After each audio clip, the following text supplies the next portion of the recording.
Hi everyone, I am just waiting for a few people to log in before we dive into today's session.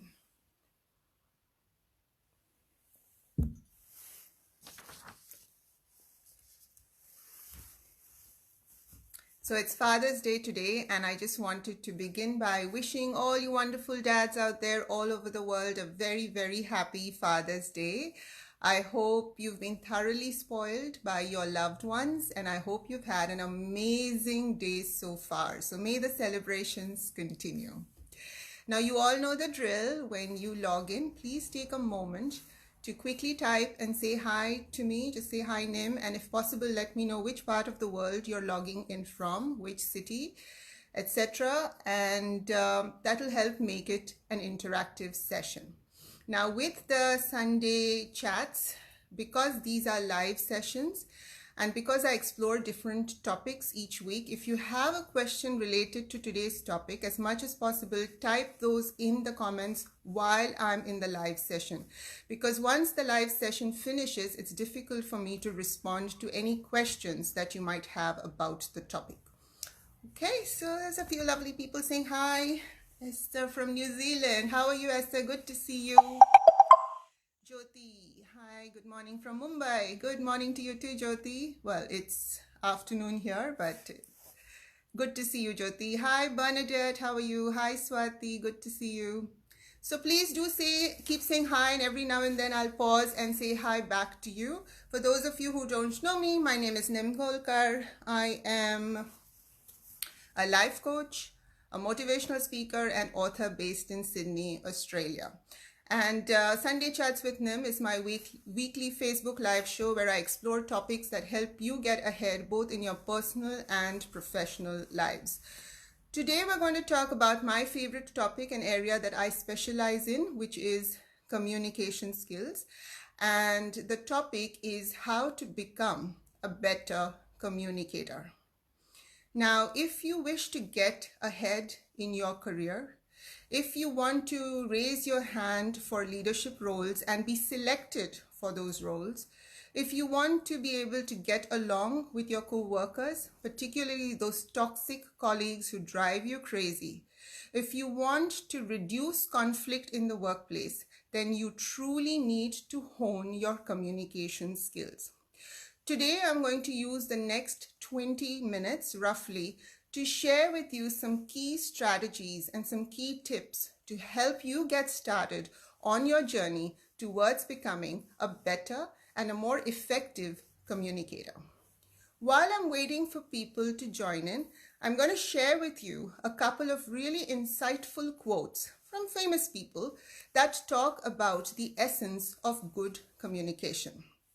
The Irish playwright George Bernard Shaw, who also happens to be one of my favorite playwrights, once said, "The single biggest problem in communication is the illusion that it has taken place."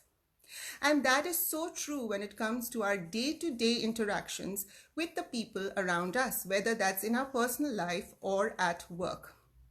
Many times after we've communicated with someone, we believe that communication is complete. But despite our best efforts, there is no guarantee that the opposite person has received our message in exactly the manner we hoped that they would receive. This is why there is a lot that often gets lost in translation, and this is why there are so often misunderstandings between two people. Just because you've communicated does not mean communication has taken place. The other quote I wanted to share with you is, "The most important thing in communication is to hear what is not being said." The words that people speak, it's easy to listen to those, but very often people leave things unsaid.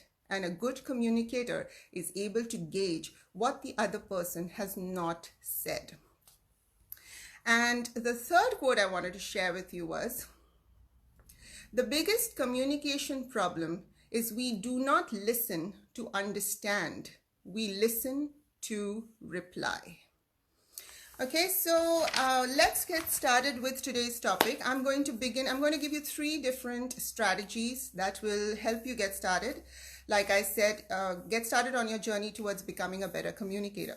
The first is the importance of listening. Now, I know a lot of people have this misconception that to be a good communicator, you've got to be a good speaker. While that is a huge part of communication, the actual speaking part, listening is far more important. The reason so many people are not getting ahead in their careers, the reason so many people are not understanding instructions given by management or given by their peers is because they are not 100% invested in listening. You may have noticed that very often when the other person begins talking to you, you tend to drift off halfway through their sentence. Either you start thinking about something that you've forgotten to do, some other activity, some call you should have made, some email you should have sent, or else you start forming your own response to whatever it is the other person is saying. Let's say the person opposite you begins talking and says something that you know instantly is a lie. It's a falsehood, that you never did what they said you're doing. Your defense response starts forming in your brain. You start putting together the words you will say as soon as that person stops to take a breath. Now, here's what happens. When you do that, you lose the content. You lose whatever it is that that person is saying. You don't hear what they have to say, which is why when they finally finish speaking and you respond, it is way off the mark. So many times the other person might be saying, "Were you even listening to what I was saying?" That is because you are not paying attention. You are busy forming your reply. Now, powerful communicators will not make that mistake. They listen 100% when the other person is talking, and they begin forming their response only when the other person has finished saying what they have to say. Now, here you will probably interject and say to me, "Nim, the reason I start forming my response in my head is because I'm worried that if I don't, then when the other person stops talking, I won't know what to say." Let me assure you that even though you're frightened of that happening, it won't happen. Because if you truly pay attention to the content, if you truly pay attention to the message, when it's your turn to talk, you will know what to say. You just have to believe and have faith that that will happen. All the misunderstandings, all the conflict that's currently happening in your work life will reduce if you simply become a better listener. Okay, so that was my first point, which is please stop formulating your responses in your head while the other person is talking. Even if English is your second language, or even if English is your third or fourth language, don't stress. If you listen, you will know what to say when it is your turn to speak. Okay, so the first point was active listening. Let me just pause quickly here and say my highs. Pooja Mida, hi Nim, I'm from Sydney. Hi Pooja, good to see you. And Mandy, hi Mandy, how are you? So those of you who've logged in, please continue saying hi to me and let me know which part of the world you're logging in from. Okay, the second thing is, again, a favorite question of all people who write to me every day about communication skills, and that is how to build vocabulary. Nim, I want to increase my vocabulary. Nim, I want to learn new words. I want to become a better speaker. Well, let me just burst your bubble straight away by telling you there's no shortcut to that, okay? You will have to put in some hard yards and you will have to put in some hard work to improve and expand your vocabulary. So I'll give you an example. I have been a student of English literature. So I've done my bachelor's and my master's in English literature all those years ago. Having said that, despite having an extensive vocabulary, of course, there are many words that I am hearing for the first time. Whether I'm reading a book or I'm watching a movie, I occasionally come across words that I've never heard before. Now, I'm going to share with you my strategies for expanding my own personal vocabulary. Just last night, I was watching a movie on Netflix. I can't remember the name of the movie, but during the course of the movie, one of the characters said a phrase in a foreign language, a phrase that I've never heard before. He said, "Mi casa, su casa." Now I knew, of course, that that was not English and it sounded more like Spanish. But me being my curious self, I paused and I Googled "mi casa, su casa." And that came up as a Spanish phrase, which basically means make yourself at home. Or literally it means my home is your home.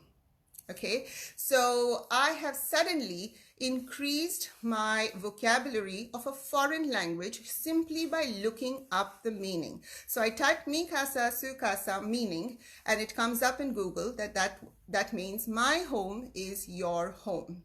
And then I asked myself how I would use it in a sentence. So let's say next time I have someone of Spanish heritage coming over to my place for lunch or a cup of coffee, instead of saying make yourself at home, I'll simply say "mi casa, su casa." Okay?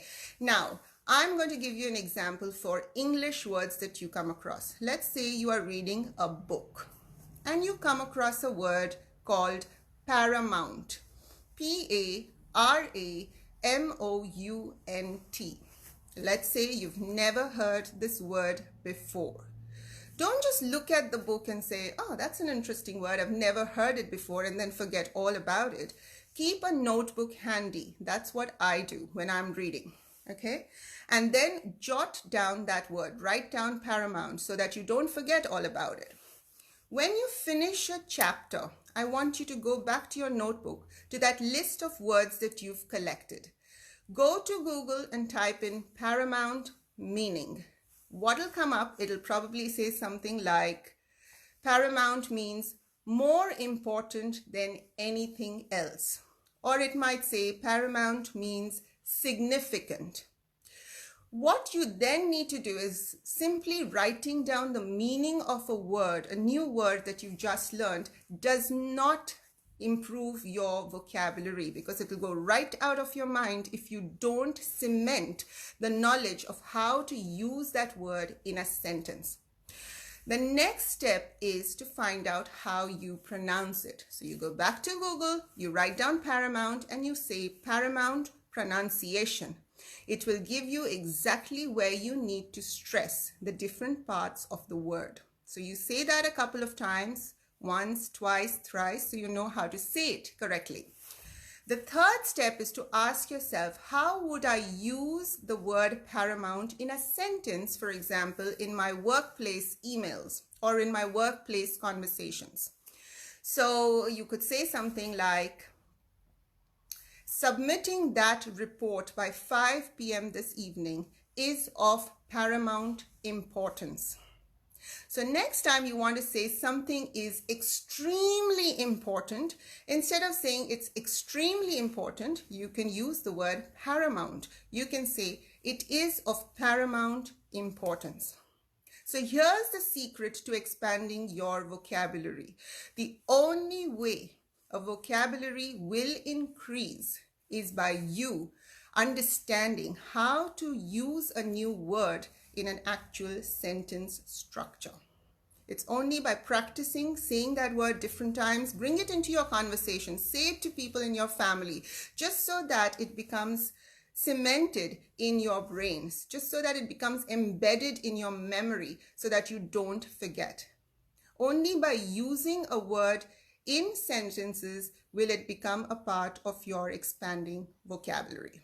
Okay, so does that make sense to everyone?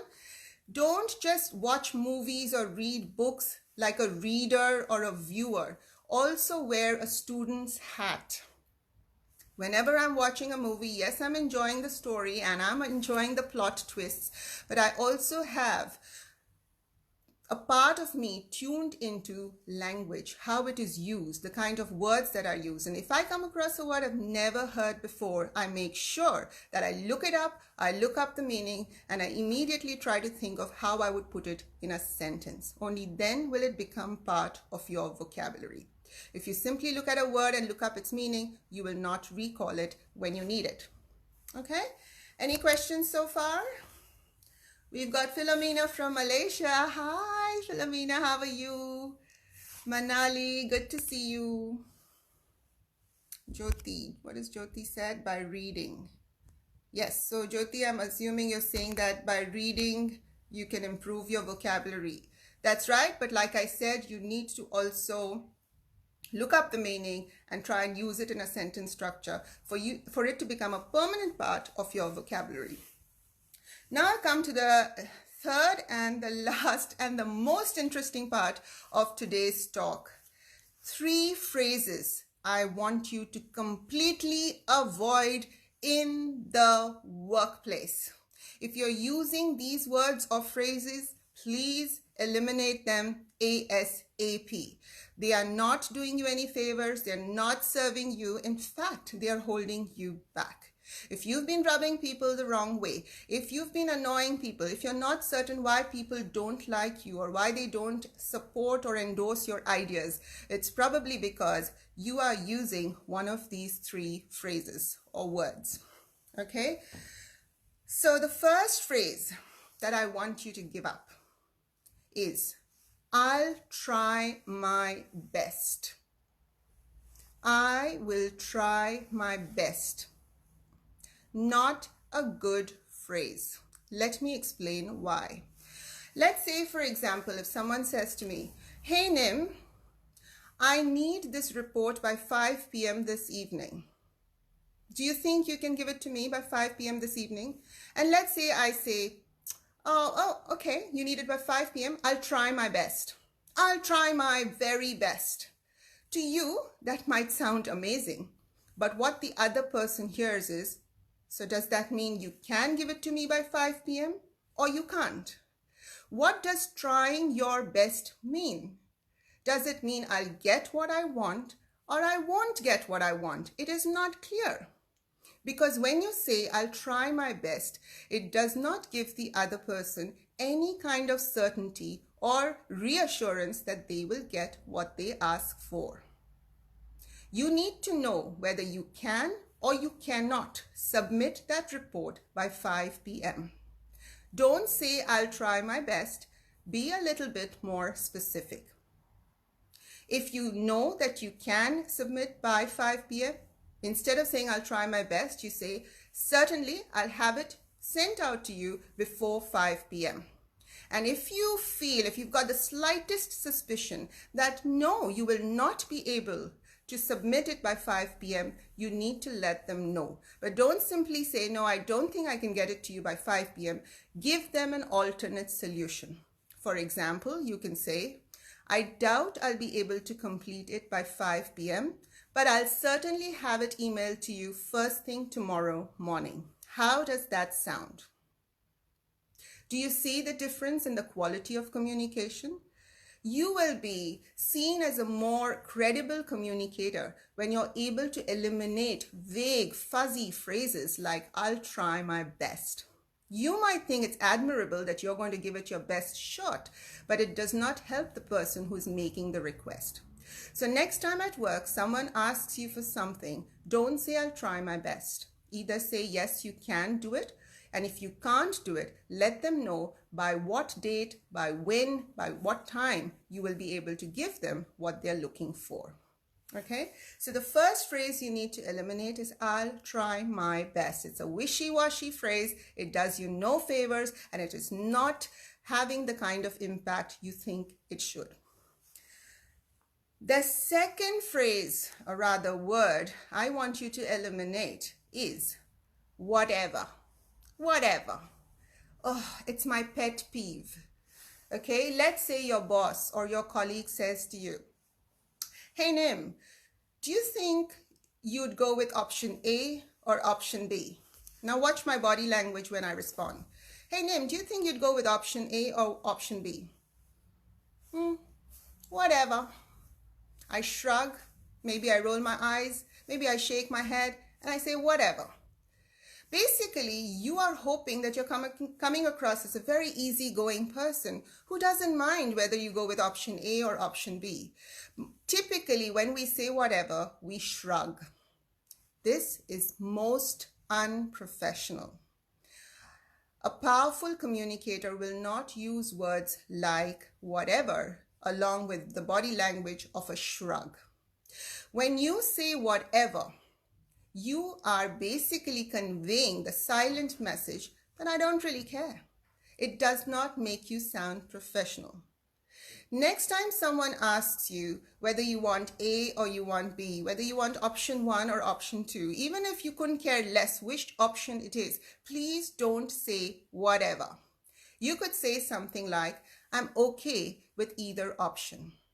Or you could say, option A or option B, it doesn't matter, I'm fine with either. Do you see how much more polite and professional that makes you sound? All right, so please eliminate whatever, and please don't shrug when you say it, if at all you say it. Okay, the third and the last phrase that I want you to completely banish from your vocabulary, particularly in professional settings and professional meetings, in high-stake meetings where you have the key stakeholders present, for example, is, let's say you've said something and the other person completely misunderstands your message. I have heard many people say something like, you didn't get what I said. Or they say something like, you're not getting what I'm saying. Please, please, please don't ever use that phrase. It sounds condescending. It sounds patronizing. It sounds superior.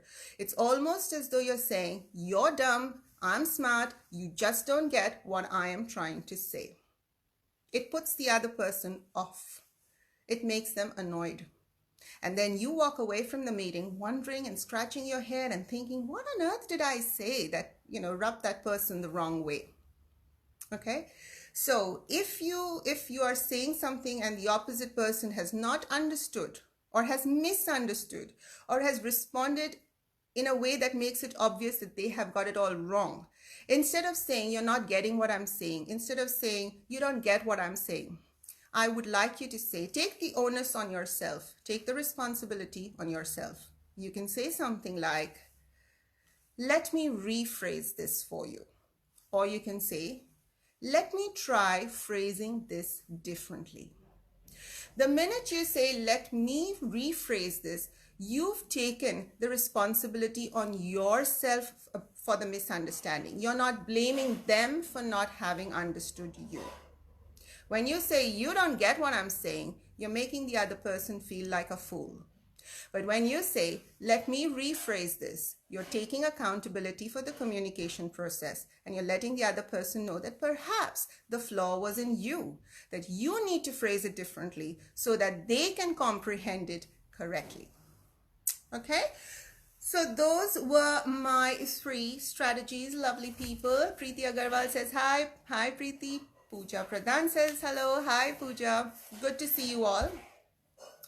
All right, so I'm going to do a quick recap of today's topics.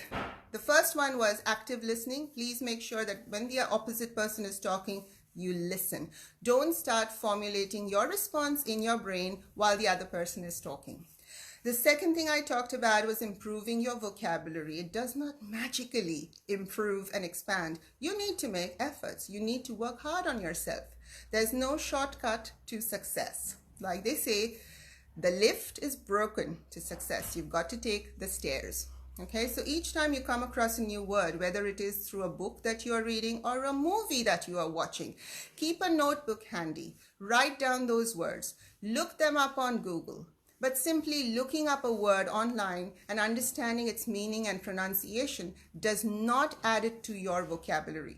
For it to become embedded in your memory, you need to practice it a couple of times in different sentence formations so that you know exactly where to use it when the context arises. The third section I covered today was about 3 words and phrases you must never use in a professional space. The first was, I'll try my best. Please don't say that. Instead, say something more specific. The second phrase was whatever. Please don't use that. Incredibly rude. And the third one was, you didn't get what I said. Instead, take the responsibility on yourself and say, let me rephrase this. Alrighty, so that was it. Does anyone have any questions? Preeti says, really very helpful, Nim. Thank you. I'm glad you found it helpful. Jyoti found it informative as well. Thank you, Jyoti. Narinder says, awesome tips. And happy Father's Day. Yeah, I wish you all a happy Father's Day, everyone. Hope you're all enjoying yourself. I just wanted to very quickly sign off by telling you about my 3 months empowerment program, which is one of my most popular programs. So it is a one-on-one program where I personally coach my clients on various aspects of their personal and professional lives. Okay, so the sessions are typically by Zoom. They're with me on this amazing adventure for 3 months. Typically, the topics that I get asked to coach during the empowerment programs are things like communication skills, building self-confidence, interview skills, procrastination, overcoming procrastination. Maybe you are in a job and you're sick of this job because of the pandemic. You finally had time to reflect and you've decided you want to switch industries and move to something new, but you have no idea which industry to go to, what passion to follow. So I also help you through this program discover your strengths, find out what it is that you were born to do. All right, so if you want to build your confidence, if you want to become a better communicator, I would suggest you try and have a quick chat with me over the phone to understand how the empowerment works for you. I can explain all the details about the program. And if it is something that sounds like something you'd be interested in doing, we can talk more. Okay, so if that's something that you would like to know more about, please send me an email. It is nim@nimsniche.com. Or just send me a personal message on Facebook and we can talk more.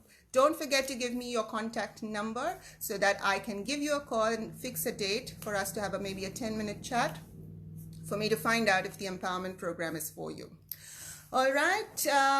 Bernadette says, always helpful tips. Thank you, Bernadette. I'm glad you've enjoyed. Arpita, really helpful as always. Thank you, Arpita.